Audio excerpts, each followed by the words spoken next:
여러분 안녕하세요. 과학과정 과정사이언스 진연자입니다. 이번 시간에는 우리나라 계절별 날씨의 특징과 계절에 따라 일기도가 어떻게 다른지 알아보는 시간 갖겠습니다. A 인트로입니다.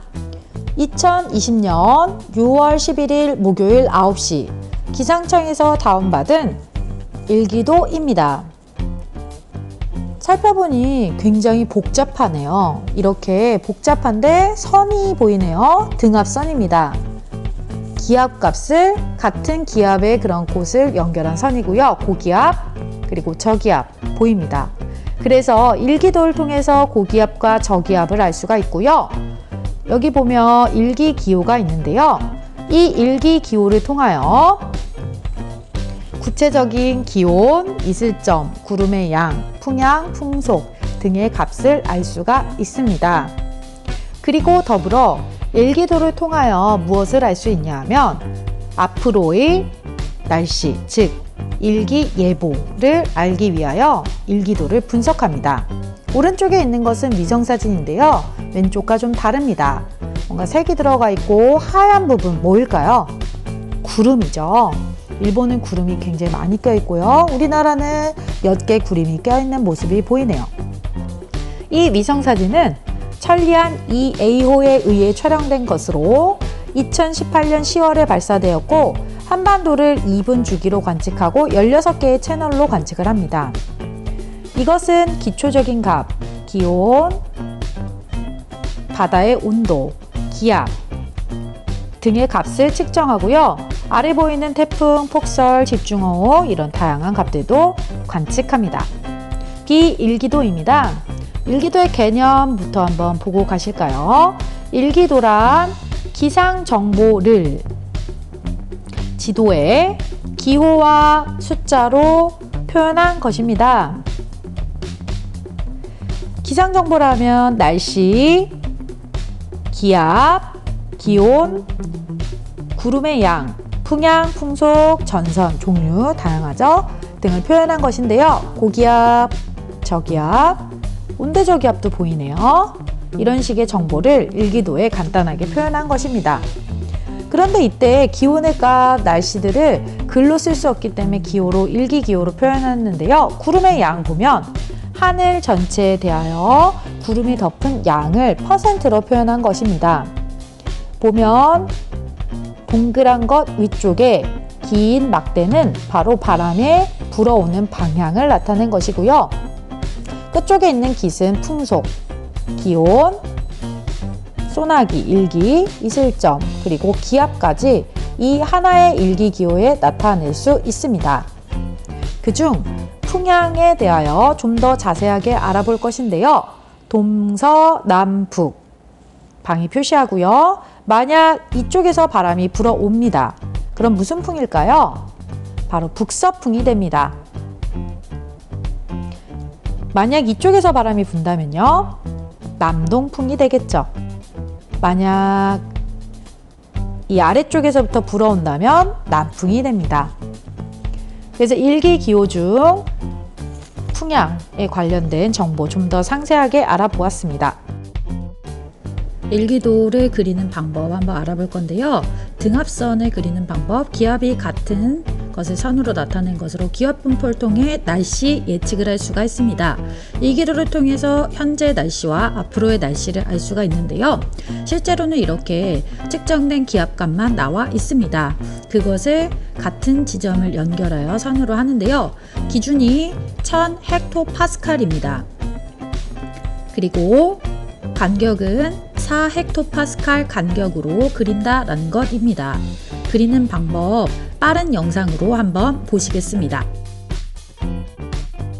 기압값에서 가장 큰 값에 H 고기압, 가장 작은 값에 L 저기압을 적고요. 4헥토파스칼 간격이기 때문에 1024 값을 연결하여 곡선으로 그리고요. 그 다음 1020 여기 보면 지금 칸을 나누어서 이렇게 해당하는 값에 연결을 해줍니다. 값이 없을 때에는 저렇게 나누어져 하고요. 1020 그 다음 1016 값 연결합니다. 1016 헥토파스칼, 그 다음 1012 헥토파스칼입니다.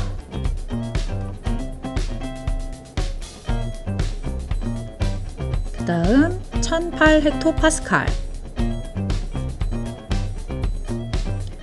그 다음 1004 헥토파스칼,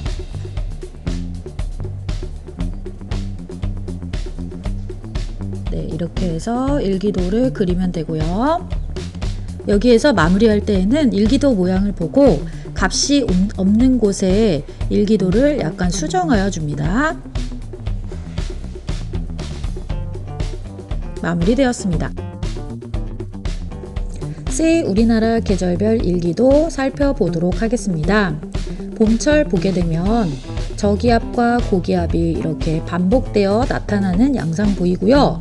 오른쪽 상단 보면 온대 저기압 보이시죠? 이동성 저기압입니다. 봄철에는 어떤 기단의 영향을 받냐 하면 칸을 나누고요. 왼쪽 하단에 양쯔강 기단의 영향을 받습니다. 양쯔강 기단에 의해서 우리나라 날씨가 이렇게 따뜻하게 유지가 되고요. 양쯔강 기단의 그 성질 아시나요? 대륙 쪽에서 만들어지기 때문에 건조하고요. 그리고 아래쪽, 우리나라보다 아래쪽에서 만들어지기 때문에 온난합니다. 그리고 이동성 고기압과 이동성 저기압의 영향으로 변덕스러운 날씨를 보입니다. 그리고 황사 현상 아시죠? 중국 북부나 몽골 사막지대에 그런 황토가 우리나라 쪽으로 오는 것인데요.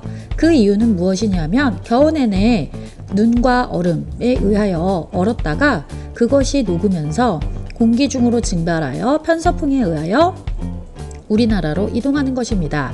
그리고 일시적인 추위, 꽃샘 추위도 있습니다. 봄철 일기도와 날씨 알아보았고요. 초여름으로 넘어가도록 하겠습니다. 초여름은 특징적인 것이 중간에 전선이 보이는데 정체전선입니다. 말 그대로 정체해 있다라는 뜻입니다. 왜 정체해 있냐 하면 북쪽에 있는 시베리아 기단, 차가운 성질의 시베리아 기단과 그 다음에 남쪽에 있는 북태평양 기단, 따뜻한 뜨거운 기단이 서로 세력 싸움을 한다라고 생각하면 됩니다. 시베리아 기단은 물러가야 되는데 빠르게 물러가지 않고, 그리고 역시 북태평양 기단도 빠르게 물러가지 않습니다. 그래서 이 두 기단이 이렇게 세력 싸움을 하며 정체전선을 만들어 장마 현상이 일어나고요. 그 다음 오호츠크의 기단, 오른쪽 상단에서 만들어지는 기단이죠. 한랭다스판 기단이 영향을 주고요. 정체전선이란 세력이 비슷한 두 기단이 만나 한 곳에서 오래 머물러 있을 때 형성되는 전선입니다. 여름철 보시면 특징적인 것이 일단 전선은 잘 보이지 않지만 아래쪽에 보면 고기압이 굉장히 확장되어 있는 모습입니다. 이것은 북태평양 기단에 의한 기압인데요.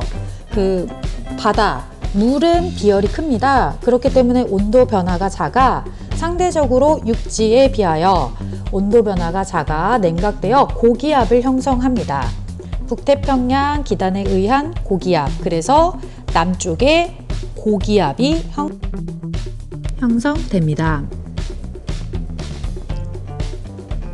상대적으로 비열이 작은 육지, 모래는 온도 변화가 커서 저기압을 형성합니다. 그래서 북쪽에 저기압입니다.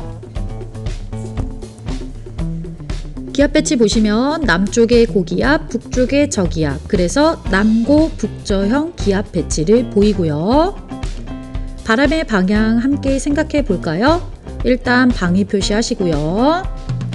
동, 서, 남, 북 표시되었죠? 이후에 바람의 방향 기억나시나요? 기압이 높은 곳에서 기압이 낮은 곳으로 바람이 분다. 그래서 이렇게 바람이 불죠. 무슨 풍인가요? 남동풍이 되죠.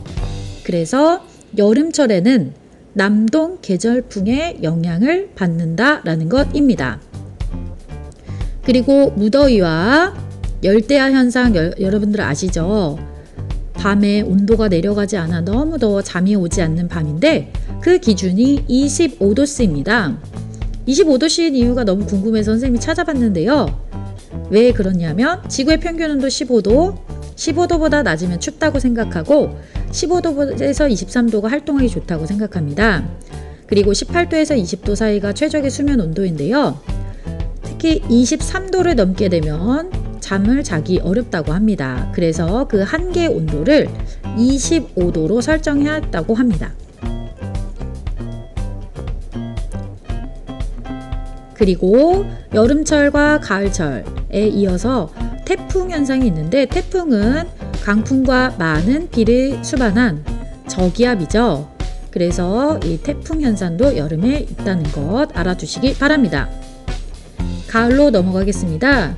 가을은 특징적인 부분이 없이 저기압과 고기압이 이렇게 반복되어 나타나는 그런 맑은 날씨를 보이는 계절입니다. 기단, 양쯔강 기단 기억나시죠? 온난 건조한 양쯔강 기단, 이동성 고기압에 의해 맑은 날이 많고 낮과 밤의 기온차가 점점 커집니다.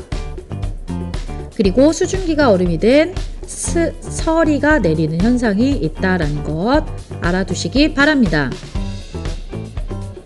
겨울로 이동하겠습니다. 다른 일기도와 달리 등압선 보시면 굉장히 촘촘한 것 보이시나요? 네, 등압선 모양이 촘촘하죠. 그래서 이유는 무엇이냐 하면 이 겨울은 굉장히 추웠기 때문에 공기가 전체적으로 수축하게 됩니다. 그렇기 때문에 등압선도 이렇게 수축하고요. 시베리아 기단이 확장되어 내려옵니다. 그래서 시베리아 기단, 한랭 건조한 성질의 시베리아 기단이 내려오고요. 그리고 북태평양 기단은 오히려 이렇게 쇠퇴한 모습을 보여줍니다. 기압 보시면 육지 쪽 보이시나요? 육지 쪽은 비열이 작기 때문에 온도 변화가 크다라고 했었죠. 그래서 더 많이 냉각되어서 고기압을 유지합니다. 그리고 서쪽은 저기압입니다. 그래서 서고 동저형 기압 배치이고요. 바람의 방향 살펴보면 고기압에서 저기압으로, 그래서 북서 계절풍이 분다라는 것입니다. 바람의 방향 북서 계절풍. 그리고 한파, 일시적으로 갑자기 온도가 낮아지는 한파와 폭설이 있는데요. 한파는 온도가 이 전날보다 10에서 15도 정도 떨어지거나 영하 10도 이상이 2일 내지 3일 이상 지속되는 경우를 의미합니다. 폭설이 내린 과정 알아볼 것인데요. 중국에서 만들어진 구름이 서해를 거쳐 우리나라로 오게 됩니다. 편서풍에 의해서 이동하게 됩니다. 이때 구름이 이동할 때 서해에서 수증기를 공급받게 됩니다. 이 때문에 구름의 크기가 좀 더 커지는 거 보이시죠? 그래서 눈구름으로 성장하여 눈이 내리거나 이렇게 비가 내릴 수 있다라는 것입니다. 폭설의 원리 있고요. 오른쪽 보면 계절별 날씨, 그리고 기압 배치, 바람의 방향 등을 표로 정리해 놓은 것입니다. 쭉 살펴보면서 잘 정리하시기 바랍니다. 과학하자 과자사이언스 진연자였습니다. 여러분 안녕.